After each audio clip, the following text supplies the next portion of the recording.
I wanted to talk about the Horadric cube because I still see people being a little bit hesitant to craft on good items because they think it's all RNG and they would just break their item. And I also still in general see people asking questions about the Horadric cube. So they added the Horadric cube as an endgame crafting station just with the DLC. It's locked behind an important quest, so you play your companion, you do the important quest, and then you get this unlocked and can use it. The cube is found here in Themis, right near the teleporter, and has a lot of functionalities, as you can see. And some people get intimidated by the quantity of things that you can do, but it is really simple if you understand it once. Especially the crafting on items is super simple, and it is not all RNG. You can basically put the RNG into your favor if you know what you're doing. So on the right side here, you see all the functions that the Horadric cube can do for you.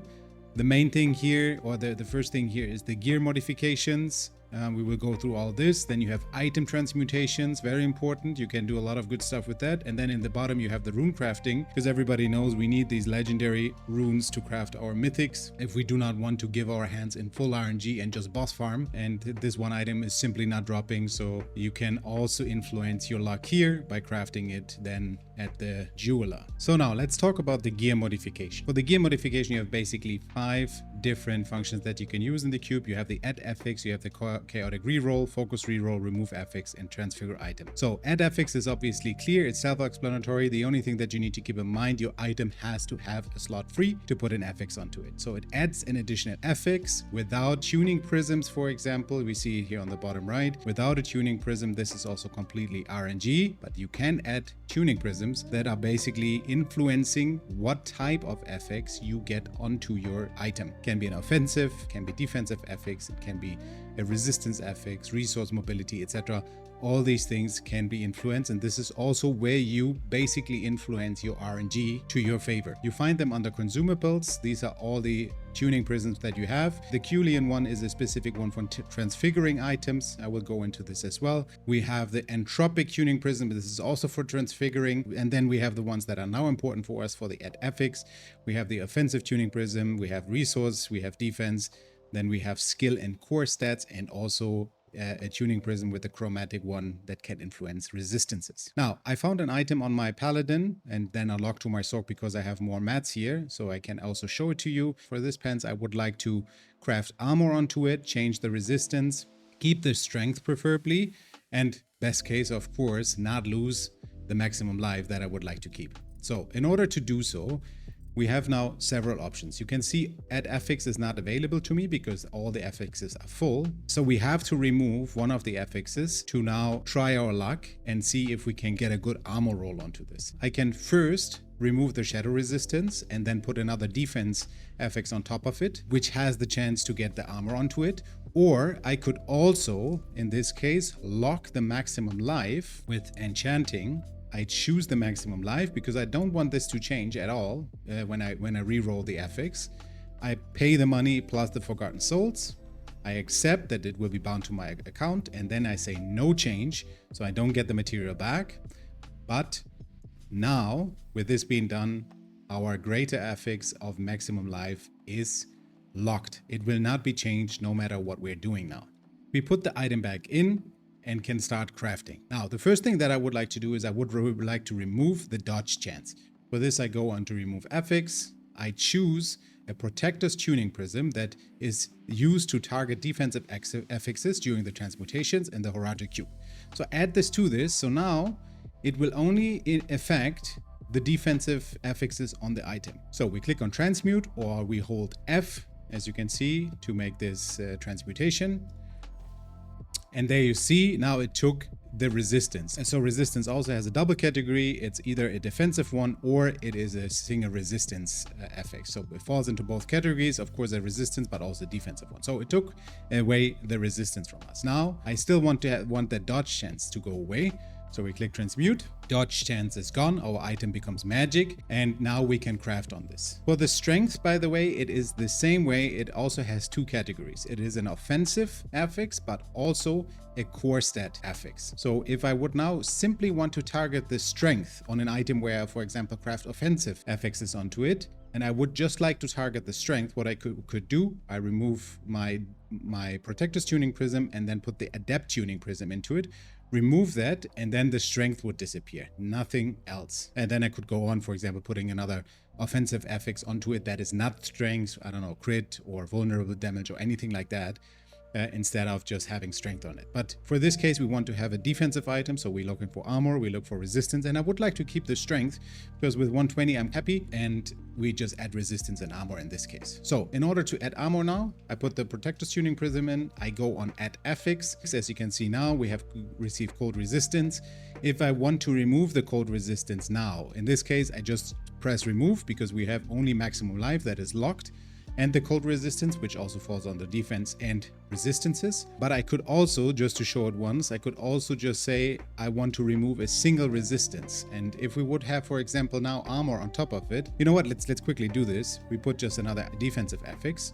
So now I have armor on top of it as well. And now I want to target only the resistance. So I remove this prism and I put the chromatic one in and I say remove, and it will now only remove the resistance. There you go, resistance is gone.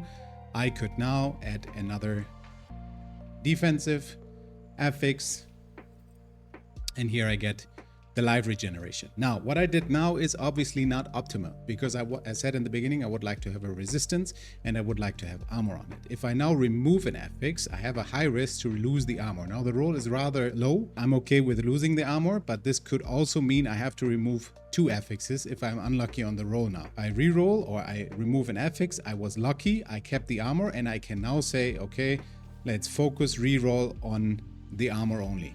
Yeah, and then I do this over and over again. Here in this case, I will actually keep that one because I got the resistance on all elements. I like this more and prefer this more than, for example, physical resistance. The roll is okay, it's rather low, but it's okay, so we keep that. And now I go on add affix. I receive the 2388 armor and we leave it here. The next steps would be to put an aspect onto it. For this, we would make that item legendary. Then we socket the item. Then we would go over and put a temper on it, temper some good affix onto it as well, and then go for masterworking up to 25. Pick whatever affix we would like to masterwork on as well, and only then, if this is the item that you would like to keep forever and ever, you would go for transfiguring, and you have the chance then also to transfigure the item twice. It does not always become untransfigurable or unmodifiable. All right, but we go into this now in a second. Okay, now because I would like to use this on my paladin and I didn't want to log over now, I just quickly went gambling, got this legendary item. For us, on this item, the next step would be we would go to the occultist, put the aspect onto it that we would like to do. With this, the item becomes legendary. Then we would go over to the jeweler. We would quickly add sockets. For the pants, we would put 2 sockets. Here in this case, we only put 1. Then go over to the blacksmith. We would temper whatever we would like to have onto it, masterwork it, reroll until we get, for example, in this case, I would choose intelligence or vulnerable damage, reroll as often until we get this masterwork, and then we go back to the cube, and then we would say this is now the item I would like to transfigure on. Amulet is actually a good example. I can show 2 things here on this. One thing is, with the help of the Culing Tuning Prism, we will be able to put another aspect effect onto the amulet, and this only works with the amulets, and we are not ruining the amulet by having only 1 shot and it's purely luck, and then it's unmodifiable because this is what transfiguring does, right? It gives you a random modification of great possibilities. You can influence with the tuning prism to narrow down the outcomes. So most of the time people are using, for example, the entropic tuning prism to remove the highest, riskiest effect by the Horadric cube and by transfiguring. So with this, they remove basically the risk that 1 greater affix is being changed. The chances on this are rather low, but people want to go 100%, especially if you have only 1 item that you would like to craft on and that you would like to transfigure in this case. So people use then the entropic tuning prism. It will definitely get unmodifiable afterwards, but it removes also that your greater affix is being changed. Now, what I want to talk about is the Culian tuning prism, and it only works on amulets. So what you're doing is you put the amulet in, you go on transfiguring, you add this Culian tuning prism, and what it does is it adds another legendary affix, as I said, an aspect onto it, but you can also re-roll it several times. The item remains modifiable and just adds an additional legendary aspect onto it. So we do this now. Received cold damage is increased by 24%. Now let's assume I'm working with pyromancy or whatever. I don't want this. Yeah, so I go on transmute again. And then I get the lucky hit up to 54% chance of your skills to inflict vampiric touch. Let's assume I like this, I want to keep this, and as you can see, I scroll down, the item is still modifiable. And again, it only works with amulets. If I would put now my pants into this here, I would not be able to use the cooling prism. It is only usable on amulets, as it also shown in the tooltip. Now here you could either be done, you get an effect on your item and it becomes unmodifiable. But if you are not using the entropic tuning prism, you have also the chance that you get an effect on your item and it does not become unmodifiable, and you could go again. This is where you see all the people on their weapons, for example, transfiguring endless amount of weapons to get that gem strength, and that preferably another time, right? There's people who got that twice. Insanely lucky. The chances of that are super low, but it is possible. So in this case, we will now go for Transfigure on this amulet as well. We didn't do anything else. We didn't do Temper, Masterwork. Keep in mind, you want to socket first. You want to Temper. You want to check if you can enchant the item. You want to put an aspect on, and then you also want to Masterwork it. Yeah, so S.T.E.A.M is the abbreviation for that people are using. Keep that in mind. Do all these steps, put your gem in, then you can go on and transfigure. So we click on transmute, and as you can see here, we got the lucky hit chance, right? Terrible roll in this case. However, if we would really work with this vampiric curse, we get another 6.4% on lucky hit, right? So that is okay in this case, and the item became unmodifiable, so we couldn't use this. For my build now, this would be a complete brick. Couldn't use it and would then salvage it or sell it or whatever you would do with the items. So let's summarize the gear modifications. We can remove affixes, we can add affixes, we can focus reroll affixes, and with the help of tuning prisms, we are also able to influence which category of affixes will be modified. It is not pure RNG. We can influence the category, and this narrows down the options. And if you're a little bit smart about it and you use the occultist to then enchant and basically lock one of your modifiers or one of your affixes, then you're able to craft that item that you really would like to have without completely giving your hands into RNG. One thing I forgot to mention, which is the chaotic reroll. So a random affix will be changed to another category as well. So if we would now, for example, say we apply this on this pants and we would do a chaotic reroll, it could choose the armor and then change it to, for example, crit multiplier. It would be a different category. It would just change it to that, and that's it. Next under gear modification is the unique power reroll. For that, it uses the attuned primordial dust and it uses the raw primordial dust, and you need an ancestral item. It basically influences the power of the effect that you have on a unique item. In this case, we get critical strike chance that is increased by 28% of the movement speed bonus that I have. Now, if I would like to have a higher roll, I like these boots really a lot, but they have a lower roll, for example, than what I would like to have, I can use this option. I click here and you see now out of the 28%, I received 40%. Okay. That is it for the gear modification. Now, let's talk about the item transmutation. Item transmutation, we have also, again, 7 functions, 2, 4, 6, 7. So we have 7 features that we can use of the Horadric cube. One is the 3-2-1 transmutation. Very, very helpful in order to, for example, get that 6-slot charm. Most of the legendary charms have 5 slots. If I would like to have 6 of them, then I would put 3 of these charms into it. I have now 2 only, so I cannot really show it, but I will show it with these set charms in a minute. And press the transmutation. I would then get 1 charm, but it has the chance to get the 6 slots. This is very, very helpful, especially you get a lot of legendary charms if you run your war plans or whatever, you farm something. Instead of just salvaging them at the occultist and get some dust out of it, you could simply keep the legendary ones and then go for 3-to-1 transmutation. It does also work on the set charms. So let's say I have these 3 set charms. In my case, I'm using the 3-fold set. I would like to get another piece of that. So I put 3 in, I went for transmute, and then I get a complete different set and could also use RNG basically to farm for my sets here instead of just farming it outside in whatever dungeon or in the Helltides, for example. This is what you would do with this. So 3 items of the same type, and then you would make it to 1 item of the same type, but maybe in a different set, etc. Next is the recycle uniques. If you have, for example, 3 uniques and your roll is not onto it, then you can basically do the same as you do with the legendary items.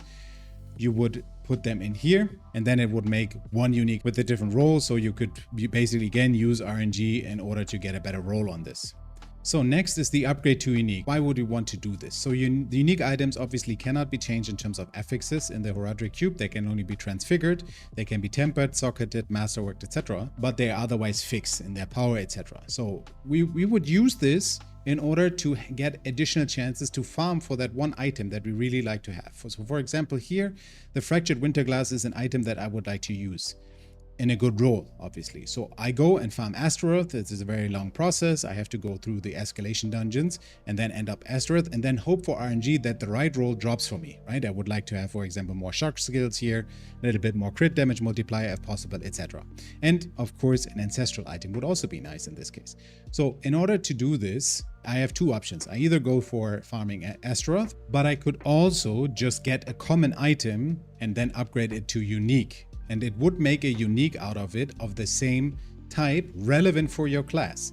So for a common item, we can either go for gambling and then use the common items only, or we use whatever we have here and just remove all the affixes and make it common this way, right? So I had a rare one, now use this remove affix 4 times and then it becomes a common one. If this is an ancestral item like this, then it would keep the ancestral, but it does not have any other affixes onto this. And now I would have basically the chance, in this case a ring, to get a ring unique that is relevant for my class. So I go upgrade to unique.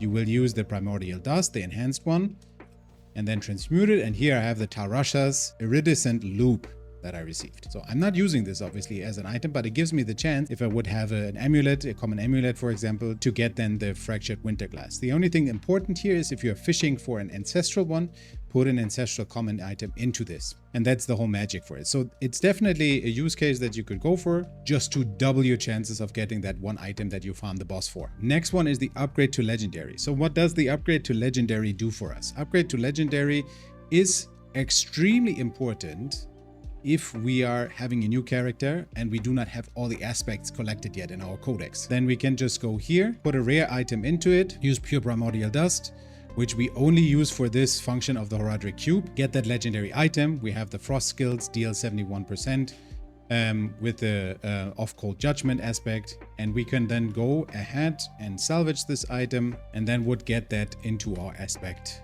codex. Now I had this already, that's why I didn't give an upgrade, but there's definitely a use case for upgrade to legendary. Now, reroll set item. This is something that you will use in order to get the god rolls on your set charms that you really would like to have. So in this case, we earlier did a 3-to-1 transmutation to get this Fair of Slaughter. Now we have bonus kill experience and maximum life onto it. Let's say we would like to have something else.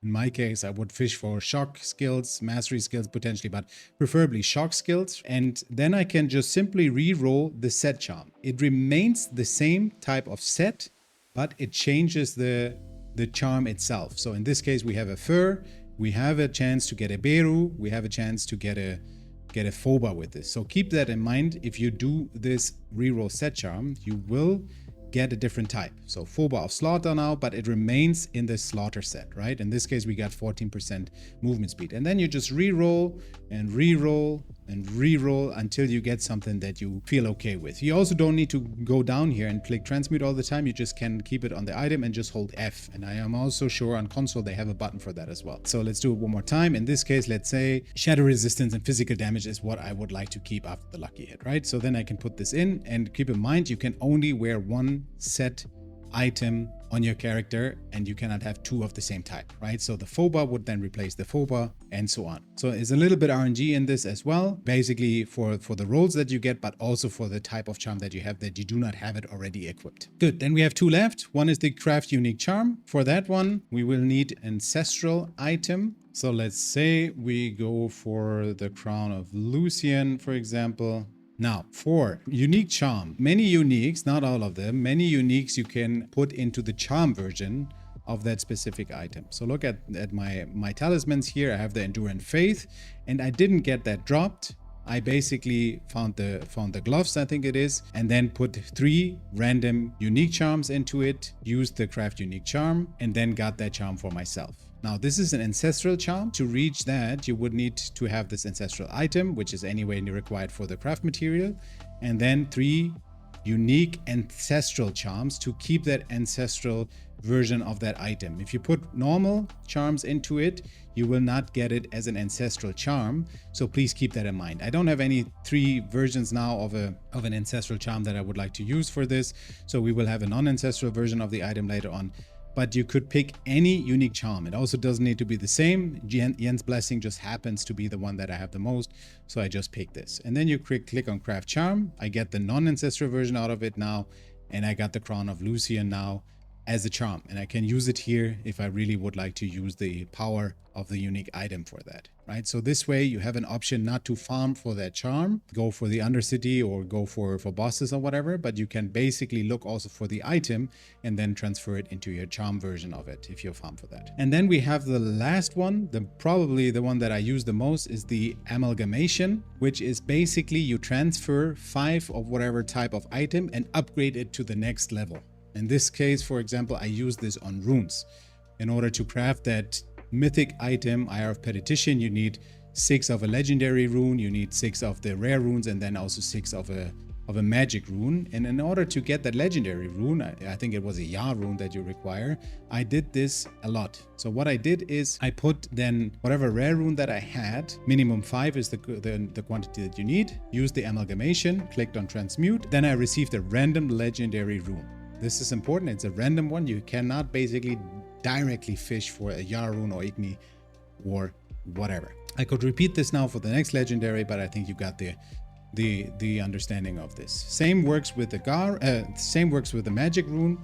So we go on Amalgamation, it picks 5 of the magic ones and creates a rare one. So you can basically, instead of just going into dungeons over and over again and farm for these runes, for the legendary runes, you can basically craft them also with the Horadric cube. Down in the bottom, you have a specific craft where you can then put 5 rare runes and 5 legendary runes in, and then 1 specific magic rune. But this obviously requires then these specific types and can take longer instead of just using any 5 runes. It's a little cheaper, I think, but with Amalgamation, you basically can put your hands into RNG and then craft these runes. This Amalgamation works with many things. So you can upgrade these runes, but you can also get a unique item out of a boss drop. So it would then take the boss trophies and then would give you whatever Urivar has on its loot table specifically for your class, and would give you, for me, for example, a Flame Scar. I took 5 of the boss trophies and made it into a Flame Scar. I can do it again. It's again a Flame Scar. And now I got a Molten Band, for example. So whatever he has on the loot table for your class, you will get that out of this boss trophies. Another option for you to, instead of going and farming the boss over and over again, which requires the lair keys, you can just use the trophies and fish for your item. Right? An additional way to target farm a specific item if you would like to do that. This was the Horadric Cube in a nutshell. A lot of things you can do, a lot of use cases that are there in order to influence the RNG, increase the options that you have to get that specific item, but also to craft that particular item with the affixes that you would like to have that improves your gear actually, and you do not end up like me where you, for example, have to use this unique item instead of having live onto it. I have maximum resources, etc., right? I still need to find that one item that really fits to my build here and is the perfect fit. So you can basically create legendary up to legendary items the way you would like to have them. Right? And I did this on this item, etc. So I hope this was helpful. I hope this cleared up many things for you and you are not as hesitant to use that cube, because with this version of the game at the moment, you literally, if you have the meds, do not need to leave the city in order to craft the gear for your character that makes you basically already able to finish Torment 10 and plus. All right. If you like this content, please leave a like and a follow, and I see you in the next one.